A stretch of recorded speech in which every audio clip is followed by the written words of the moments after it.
Thanks for tuning into A Better World. I'm your host, Luis Acevedo, and I recently, just earlier today, read an article regarding a case in Cuba where parents are facing a legal battle due to the fact that they were homeschooling their children. Now, I have to preface with it is illegal to homeschool children in Cuba, and I will quote you exactly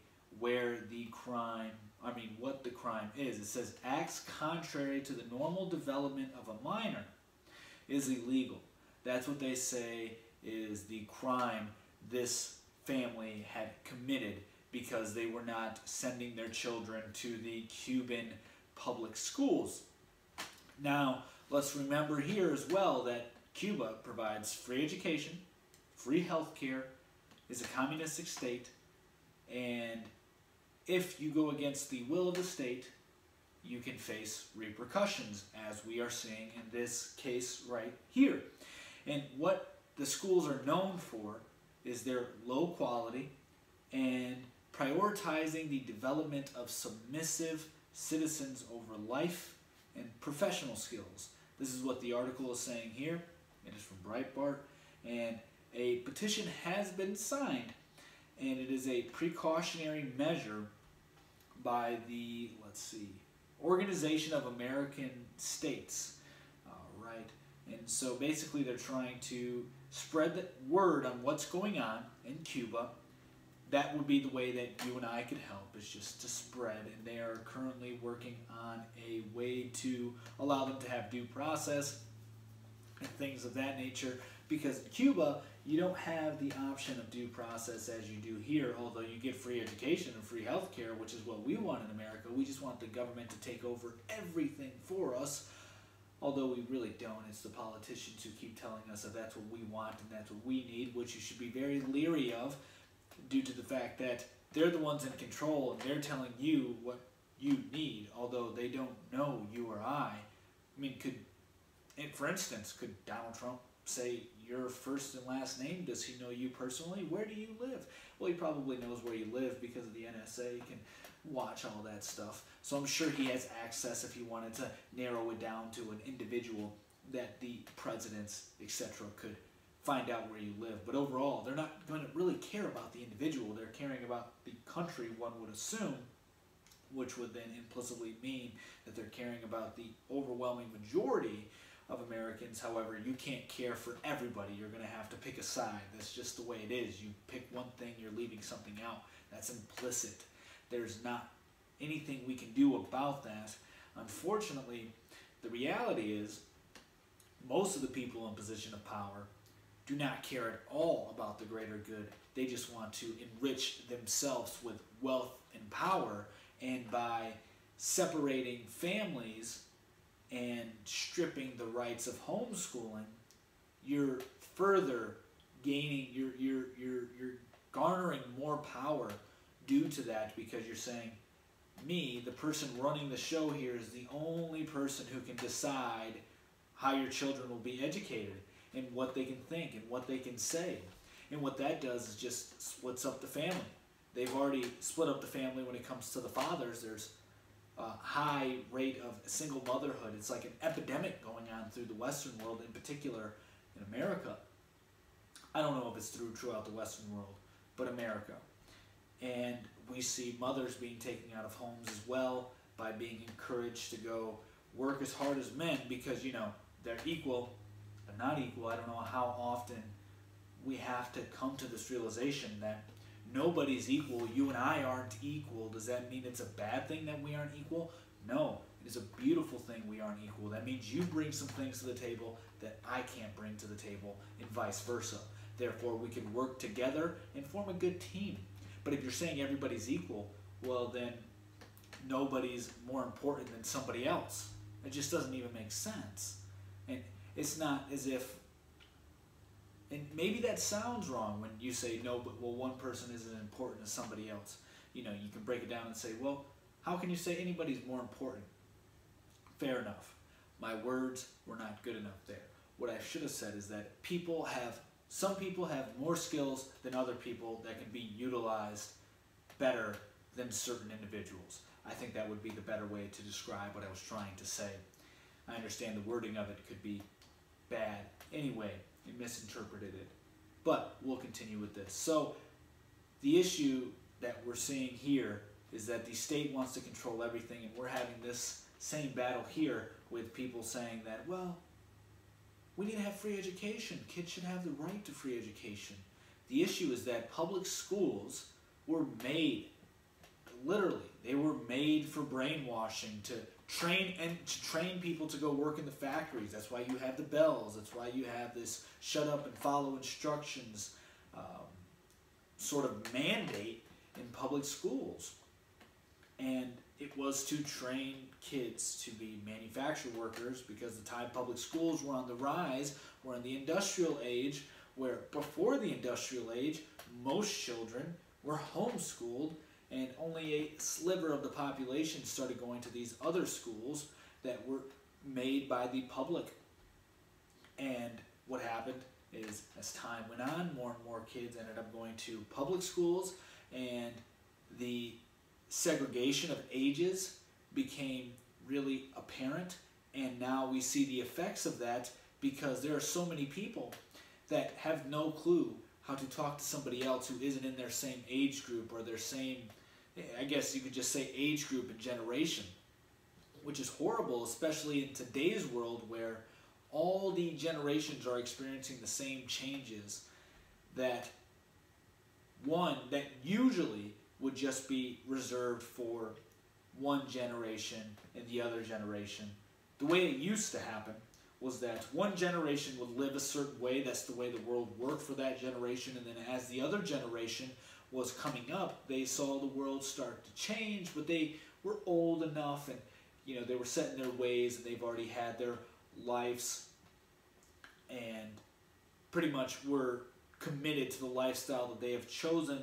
There wasn't a need to adapt, because the lifestyle they grew up with was still relevant, although the other generation was learning something new and doing something new. Now what's happening is these changes are happening so rapidly, exponential growth, that every generation is facing these changes. So before, a child would understand how each generation thinks, because they would grow up having to interact with people from a wide range of ages, which meant that they had to understand how to communicate with certain individuals. And nowadays, we're losing that. People are secluded, or I would rather say, I guess you could just say, rather restricted to groups within their own age. You'd be hard-pressed to see a 20-year-old hanging out with a 50-year-old, and it wouldn't be commonplace for a 10-year-old to go and talk with a 20, 30, 40-year-old, and which was commonplace back in the day. And it, in my opinion, helped people mature better, because it was like, okay, I know what to expect as I get older, because I've interacted with so many adults. Whereas in public schools, you are stuck to an age group of, with a variation of maybe 1 to 2 years, and you're getting all your advice, not all of your advice, but most of your advice on what to do, what not to do, the socially acceptable things, etc., from a group of people who have no more experience than you do, and which is why I also believe we have the increase, which is in part why suicide rates are increasing and depression is increasing, because you have 13-year-olds mingling exclusively with 13-year-olds, and they think the worst thing that can ever happen in the world is when a boy or girl doesn't like them, or they're being picked on because of what they wear or what they say, not knowing 7 years from now that will have no effect in their life whatsoever. More importantly, it won't have an effect. A more important fact to understand is that 30 years from then, it will definitely play such a small role in your life that you'll look back at it, or maybe you'll even forget it. But if you look back at it, you're going to think, wow, I was so distraught over this issue, but it had no effect on my life. Now, look, it didn't stop me from becoming a doctor, a lawyer, a scientist, a mathematician, a professor, mechanic, whatever you want to call it. It had no effect on me becoming what I wanted to be and starting a family, etc. But you don't get that when you are exclusively hanging out with people in your age group because you're lacking that wisdom. You could have some really intelligent 13-year-old, but they're not going to be wise like a 50, 60-year-old would be. And wisdom is what children need, as well as an education and knowledge. That way they can use all three of them throughout their lives. But all school teaches us is knowledge and how to memorize as opposed to thinking by yourselves, which is the issue that we're having in today's world with the red pill. So many people are resisting it simply because of the knowledge they were given through school and it not being exactly truthful, we'll say, or telling the whole story, being more one-sided. And one could argue, well, it's your responsibility then, knowing that the public education system isn't that great, to educate yourself. Well, fair enough. I agree with that point. The issue is you have to get the society as a whole to start believing that. And right now, society as a whole in America believes education only lasts from K through 12, and if you decide, college and maybe graduate school. Afterwards, we have this thinking, because of the way schools are ran, that learning is boring. And why learn after school? You're not going to learn after school. You finish learning after school.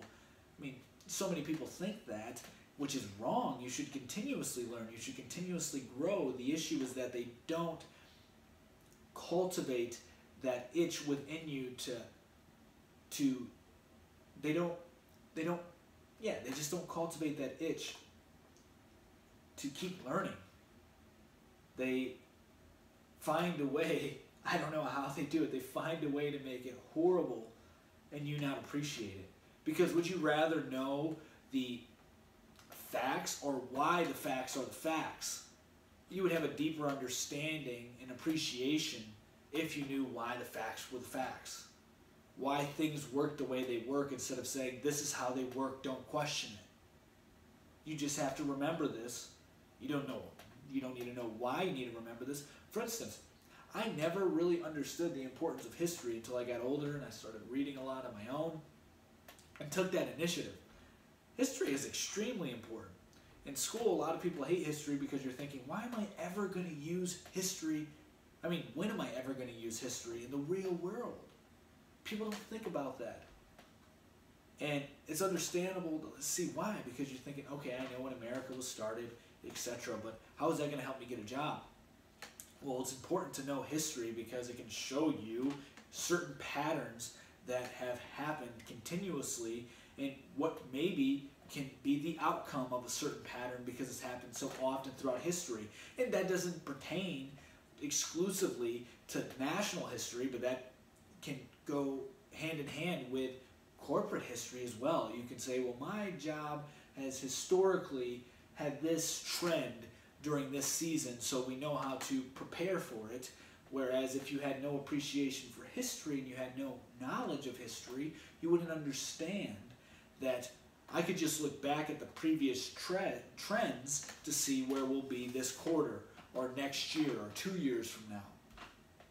So these things aren't taught to us that way in schools, and they're taught to it so that way we just learn to take a order from authority without question.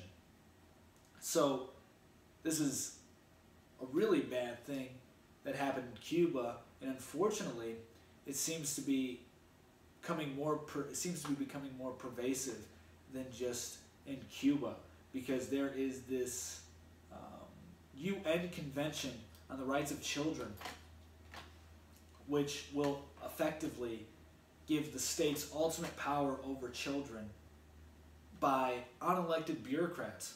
Do you know who runs the UN? Do you know who the Secretary General is? Most people don't.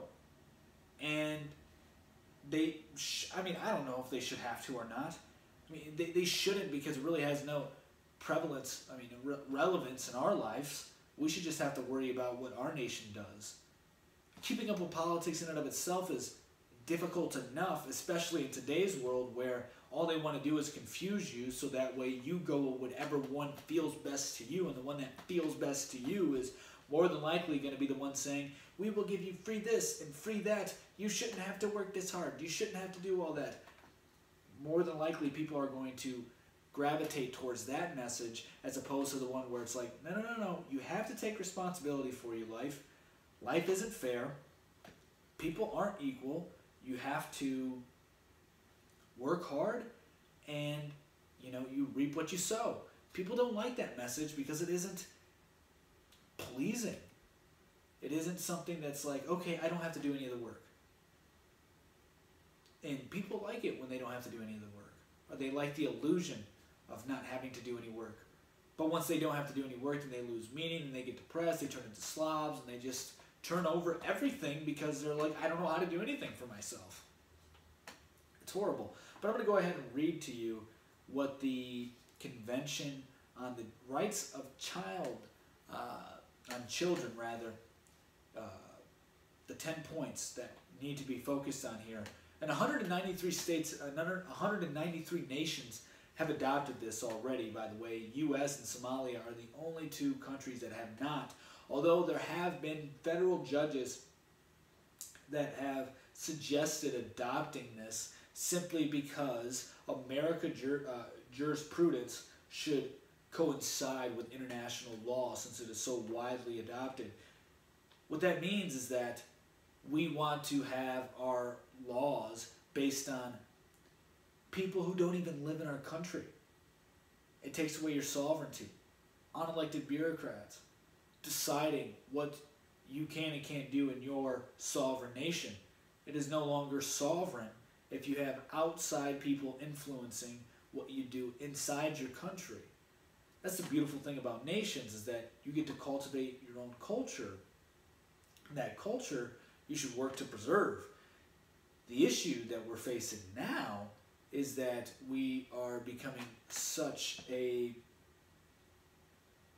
intertwined civilization, humanity as a whole, that we think it's going to be best if we all just come together and work together on being one on this planet. That's not going to happen. It won't happen. If it does, which it seems to be heading that way, it'll be disastrous. So many people will be affected by this in a negative way that it will be a dystopia. This is the books that we read on dystopias, where the international government takes over everything and people are just victims to them, essentially subjects. I'm going to go ahead and read these 10 things that we should know. So it says, parents would no longer be able to administer reasonable spankings to their children. So that's already taken away some rights of the child. Although a police officer can beat the crap out of you if you do something that is against the state's will. Makes sense? No, it doesn't. A murderer aged 17 years and 11 months and 29 days at the time of his crime could no longer be sentenced to life in prison. Not cool. Giving them autonomy. So what you're going to do, this is why gangs like to have young people in their organizations, like children, because they won't face harsh charges. So getting them not to snitch is a lot easier, because if they go out and commit assassinations or doing armed robbery, etc., why are they going to snitch when they're not going to face hard punishments when they're children? They're going to be looked at as children. That's why these criminals try to indoctrinate children, so that way they can have people who are really mold, you can mold any way you want to, essentially. I mean, you become your own individual as you get older, but if you grow up in a certain environment with certain lines of thinking, more than likely you're going to continue down that path. It's going to be extremely difficult for you to get out, because it'll be the only thing you know. Say you went into the gang at 13 and now you're 23. You've been in there 10 years and all you've known is gang life. It's going to be very hard for you to break out of that pattern, because people just tend to repeat the same things they do over and over again. So that's a horrible thing to think of right there. Now the third thing is, children would have the ability to choose their own religion, while parents would only have the authority to give their children advice about religion. The issue with this is, who's going to enforce parents not making their children be religious? It isn't the state's job to say, well, you are not allowed to make your child religious if they're irreligious and they don't believe in what you believe in. It's not the state's job to say that. Now, if the kid turns 18 and moves out and he says, hey, mom and dad, I'm irreligious, I don't believe in a God, I'm atheist, I do not want to follow your guys' line of thinking, then guess what? He has the right to do that. But while he's under his parents' jurisdiction, if you will, their order, whatever you want to call it, they kind of have to listen to their parents, or else you're doing away with the respect that parental authority should have, because those are the people who brought you into the world. And if you're going to say, no, you don't have any control of what you brought into the world, we have control over it because we're the state, so you can't tell your children to do certain things, that's wrong. It's taking away the First Amendment right there. That's what it's doing. And you could say, well, what about the children? What about their First Amendment right? Hey, they're kids.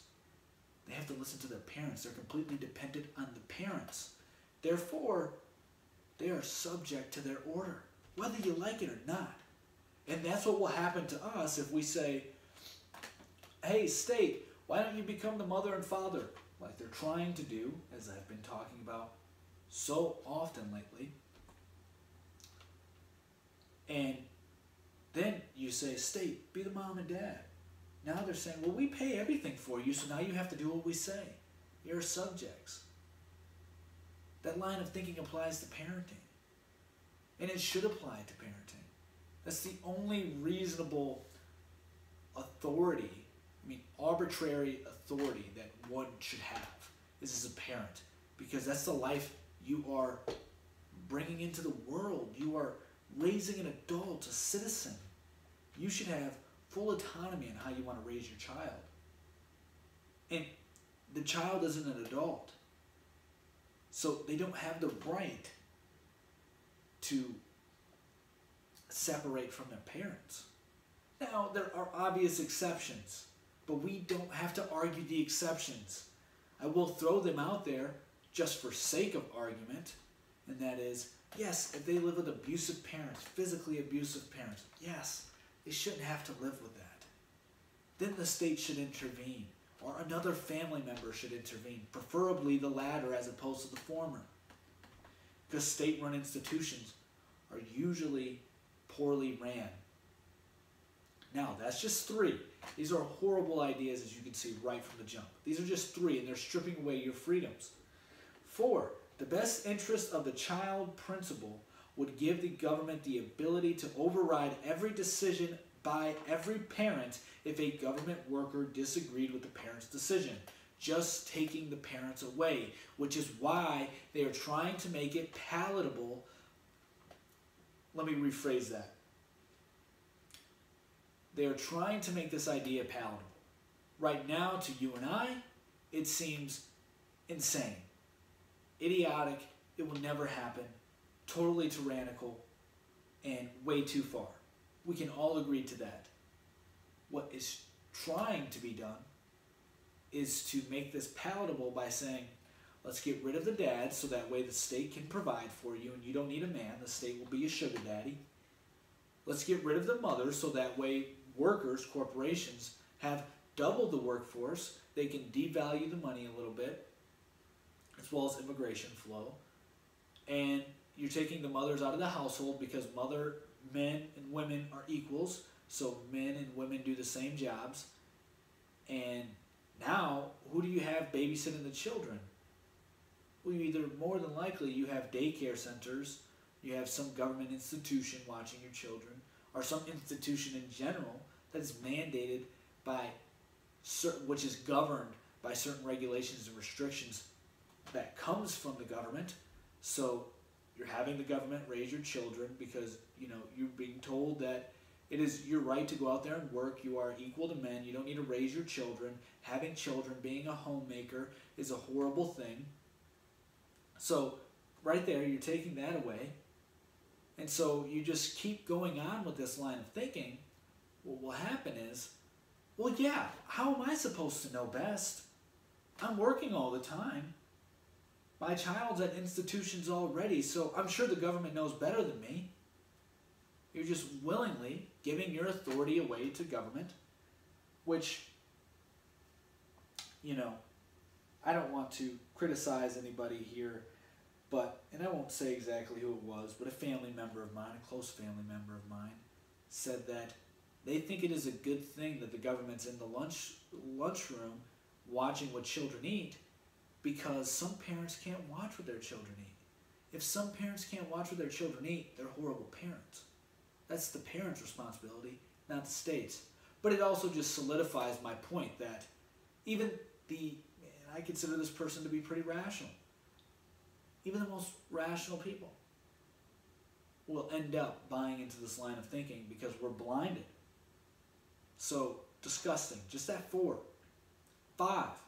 A child's right to be heard would allow them to seek governmental review of every parental decision with which the child disagreed.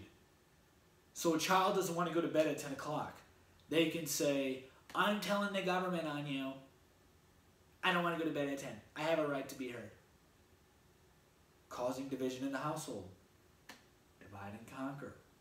Just imagine when the kid's 14 years old and completely rebellious. They can go to the government for everything. I don't want that.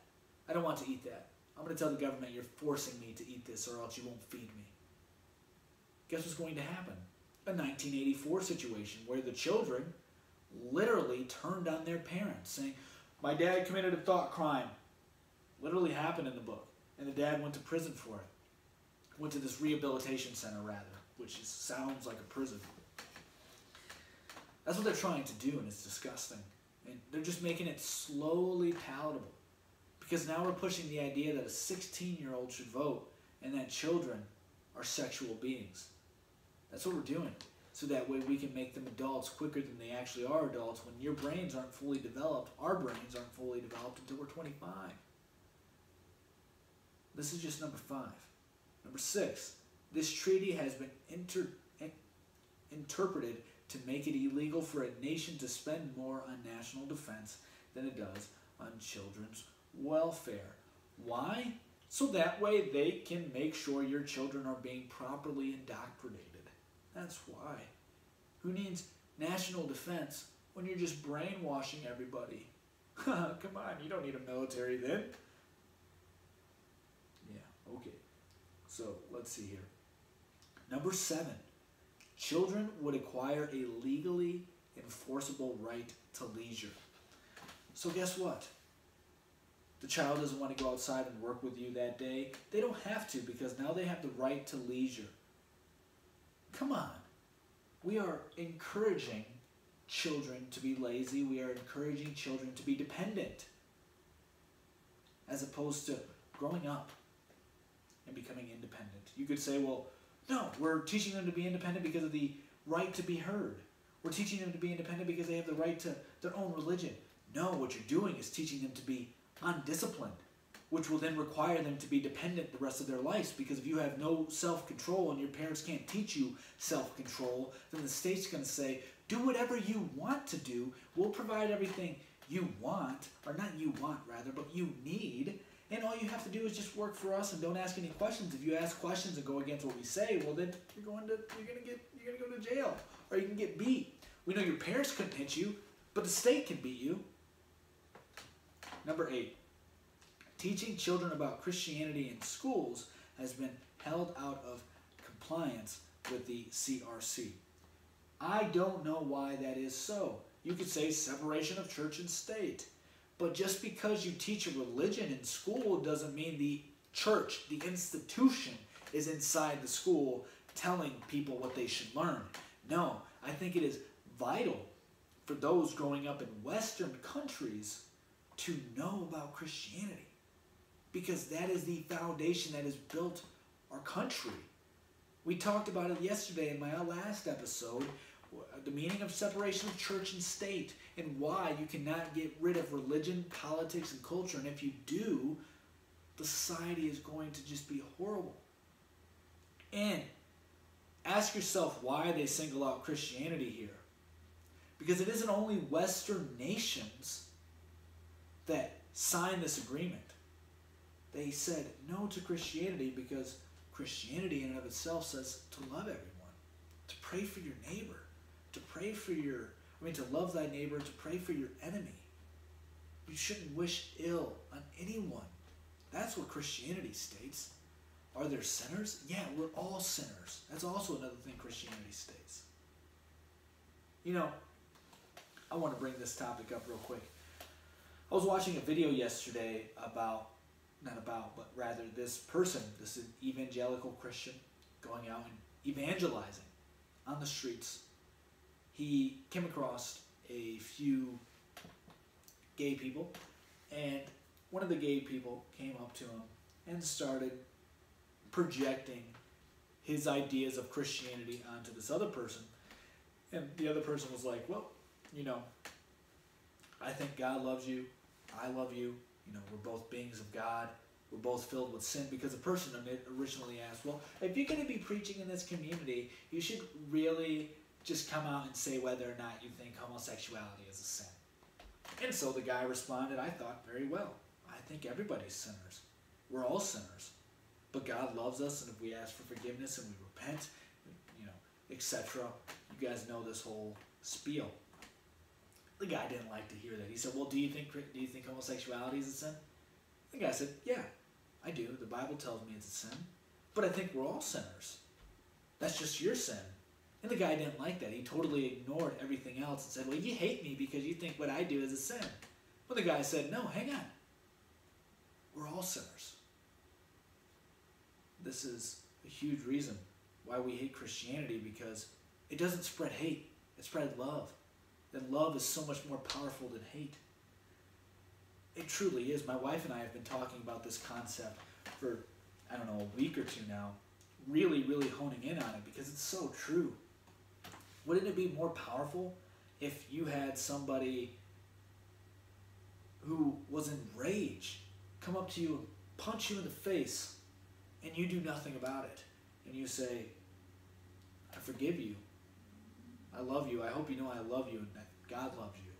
And I don't know what's causing your rage inside, but I hope you can rectify that, get right, and hope, and fix whatever is causing that, whatever issue is causing it. And if I'm the issue, let's talk about it. And how can we work on this?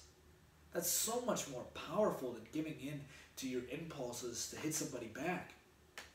I don't know if I'm capable of doing that, but all I'm saying is that it's more powerful. And I'm not, whatever. But I think it's a lot more powerful than saying, well, if you hit me, I'm hitting you back. Or if you break into my house, I'm breaking into your house. That's the same line of thinking. It's much more powerful to be peaceful and loving about it, which is why they don't like Christianity. Now, number 9. Allowing parents to opt their children out of sex education has been held to be out of compliance with the CRC. So if the parents are saying, I don't think my child is ready to learn about sex, the state's going to say, no, your kid's going to learn about sex because everybody's sexual. And it's important that we sexualize everybody. Literally. Not exaggerating. That is why. I want to make sure everybody knows how to have sex. That way they can have sex with as many people as they please, because impulses are what make us human. It isn't true. Our logos is what makes us human and unique. Animals act solely off of impulse. They're trying to make you docile animals. Sheep, they know you're sheep. They know we're sheep, rather. They know we're sheep, and they're trying to be the shepherd. There's only one shepherd, though, but they're trying to dethrone the shepherd. Anyway, 10. Children would have the right to reproductive health information services without parental knowledge or consent. Wrong once again. Guess what that means? Your 10-year-old having sex with a 20-year-old? That will be okay. And if they get pregnant, they want to have an abortion at 10 years old, that'll be okay. This is about sexualizing, demeaning, and just promoting a herd mentality. That's what it's doing. It's evil and it's egregious. It's so wrong. And hopefully we wake up from this. I think we are, because I think more and more people are homeschooling their kids. If I remember correctly from what I was reading, let's look this up. More people are homeschooling. I think it was a millennial thing. So our generation are the ones that are leading the way when it comes to homeschooling, because we realize that a lot of public education was horrible and we want to do better. So we don't want to have our kids go through the same educational system that we went through, especially nowadays when you hear about the stories like schools aren't telling that they're teaching about pedophilia, schools aren't telling that they're have transgender bathrooms, schools are firing gym teachers because a male gym teacher wouldn't watch a transgender boy get changed in the bathroom, in the locker room, when it was really a girl who was going through puberty, so developing all these feminine body parts, and he didn't want to stay in there, and guess what? He was right not to stay in there. It was wrong on so many levels. He ended up getting booted, and a girl has been sexually assaulted in the bathroom by a boy, because guess what? Boys and girls can go into the same bathrooms now in some of these schools, and parents don't even know about it, and the school is called the parents liars, etc. It's horrible. I've done multiple episodes on these. You can check them out if you want to. So, yeah, but let's look at real quick okay, this is from let's see, National Home Education Research Institute. It says, research facts and homeschooling, general facts, statistics, and trends. So it says there are over 2.3 million homeschool students in the United States. That is, that there were an estimate 2.3 million in the spring of 2016, and this was up from one estimate of 2 million homeschooled children in grades K to 12 during the spring of 2010 in the United States. It appears homeschooling population is continuing to grow and at an estimated 2 to 8% per annum over the past few years. So yeah, homeschooling is growing increasingly. And that's because we realize, and it has nothing to do with religion either. Most people think it has religious meaning to it, but this is just in general because we all realize homeschools are the way to go, and this whole public education thing is no good. That's what we realize. So, that's a good thing. Hopefully, we keep going in that direction. Unfortunately, you have states like California trying to outlaw homeschooling outright, which they already have kind of effectively by saying your child needs to go to a public school or a private school, and if they're going to be homeschooled, they need to be tutored by somebody with a teaching certificate, so you have to go to a 4-year university in order to homeschool your children. Yeah, they're basically saying no more homeschooling. So that's the episode for today. I hope you guys enjoy it, and yeah, we will see you again later. Peace.